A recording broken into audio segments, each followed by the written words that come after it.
কংগ্ৰেছত আকৌ আউল লাগিছে।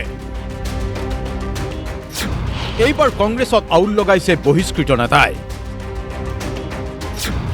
জেল ফেৰত এমাদুলক লৈ কংগ্ৰেছত হাহাকাৰ। হয়, ঠিকেই শুনিছে, প্ৰদেশ কংগ্ৰেছৰ সভাপতি গৌৰৱ গগৈৰ কাষত বহিষ্কৃত নেতা। 6 বছৰৰ বাবে দলৰ পৰা বহিষ্কাৰ হোৱা এমাদুল নামৰ মৰিগাঁৱৰ বুঢ়াগাঁৱৰ কংগ্ৰেছী নেতাক লৈ এতিয়া আকৌ এবাৰ কংগ্ৰেছত অন্তঃকলহৰ স্পষ্ট ছবি। এই এমাদুলৰ বিৰুদ্ধে সাংসদ প্ৰদ্যুৎ বৰদলৈ আৰু বিধায়িকা শিৱামণি বৰাৰ গাড়ীত আক্ৰমণৰ অভিযোগ, আৰু সাংসদ বিধায়কৰ গাড়ীত আক্ৰমণৰ অভিযুক্তক লৈ হাহাকাৰ লাগিছে এতিয়া কংগ্ৰেছত।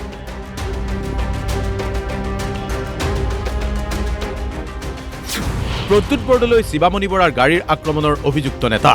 বিগত নিৰ্বাচনৰ সময়তেই সাংসদ প্ৰদ্যুৎ বৰদলৈ আৰু বিধায়িকা শিৱামণি বৰাৰ গাড়ীত আক্ৰমণ চলিছিল, আৰু সেই সময়তেই স্বয়ং মুখ্যমন্ত্ৰীয়েও কৈছিল কংগ্ৰেছৰ সাংসদ বিধায়কৰ গাড়ীত আক্ৰমণৰ নেপথ্যত কংগ্ৰেছৰ এই লোক জড়িত। গ্ৰেপ্তাৰ হৈছিল আক্ৰমণকাৰী এমাদুল। এমাদুল আছিল বুঢ়াগাঁৱৰ জিলা পৰিষদৰ প্ৰাৰ্থী। পিছে এমাদুলে টিকট নোপোৱাৰ পিছতেই সাংসদ বিধায়কৰ গাড়ীত মুখত কলা কাপোৰ বান্ধি আক্ৰমণ কৰিছিল। আৰক্ষীয়ে গ্ৰেপ্তাৰ কৰা এমাদুল গৈছিল জেললৈ, আৰু এতিয়া জেলৰ পৰা উলটি আহিয়ে অভিযুক্ত নেতা এমাদুল আকৌ কাষ চাপিছে কংগ্ৰেছৰ। অভিযুক্ত নেতাৰ এতিয়া গৌৰৱ গগৈৰ কাষত ফটোৰ বাবে পজ।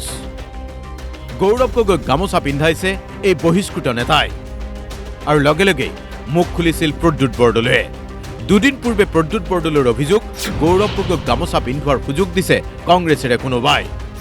নাম নকলেও লাহৰীঘাটৰ বিধায়ক আসিফ নাজাৰলৈ অভিযোগৰ আঙুলি আছিল সাংসদ প্ৰদ্যুৎ বৰদলৈৰ। ইমদাদুল বোলা মানুহজনক মইতো নাজানিছিলোঁ।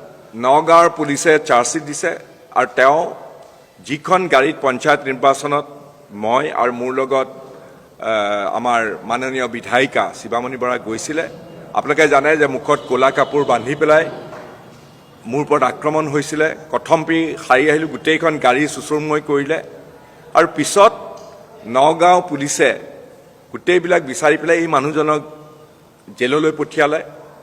চাৰ্জশ্বিটো দিলে বোলে। তেওঁ জেলৰ পৰা অলপতে ওলাই আহিছে হেৰি লৈ পেলাই বেইলত, কিন্তু সেই মানুহজনক আমাৰ কোনোবাই, আমাৰতো আস্থাই আৰু কেনেকুৱা কেতিয়াবা অপৰাধীক ৰক্ষণাবেক্ষণ দিয়া মানুহ আমাৰ দলতো নোহোৱা নহয়। গতিকে তেনেকুৱা চাগে লৈ গ'ল গৌৰৱ গগৈৰ ওচৰলৈ। তেওঁ জানি খুব দুখ পাইছে মই যেতিয়া কথাটো আঙুলিয়াই দিলোঁ। গতিকে সেইটো কেতিয়াবা আমাৰ ক্ষেত্ৰতো হ'ব পাৰে, আমিতো নাজানো কোন। আৰু মইতো সঁচা কথা ক'বলৈ ইমদাদুল বোলা মানুহজন যদি মোৰ ওচৰলৈ আহে মই চিনিয়ে নাপাম তেওঁ। তেনেকুৱা ধৰণৰ এটা ঘটনা নিশ্চয় হৈছে। আনপিনে 12 জানুৱাৰীত মৰিগাঁও কংগ্ৰেছৰ যোগদান সভাত প্ৰদেশ কংগ্ৰেছৰ সভাপতিৰ কাষত এমাদুল। গৌৰৱ গগৈৰ পিছফালে মঞ্চত থিয় হৈ আছিল এমাদুল, আৰু এই বিষয়টোৱে এতিয়া কংগ্ৰেছত আউল লগাইছে। কিদৰে কংগ্ৰেছৰ সাংসদ বিধায়কৰ ওপৰত আক্ৰমণৰ নেতৃত্ব দিয়া এজন নেতাই নতুন সভাপতিৰ কাষত থিয় দিব পাৰে, নতুন সভাপতিক গামোচা পিন্ধাব পাৰে। কংগ্ৰেছৰ এইজন অভিযুক্ত নেতাৰ সৈতে কাৰ দৰহম মৰহম? চৰ্চা মতে লাহৰীঘাটৰ বিধায়ক আসিফ নাজাৰৰেই অতিকে ঘনিষ্ঠ ৰূপে পৰিচিত এইজন অভিযুক্ত নেতা।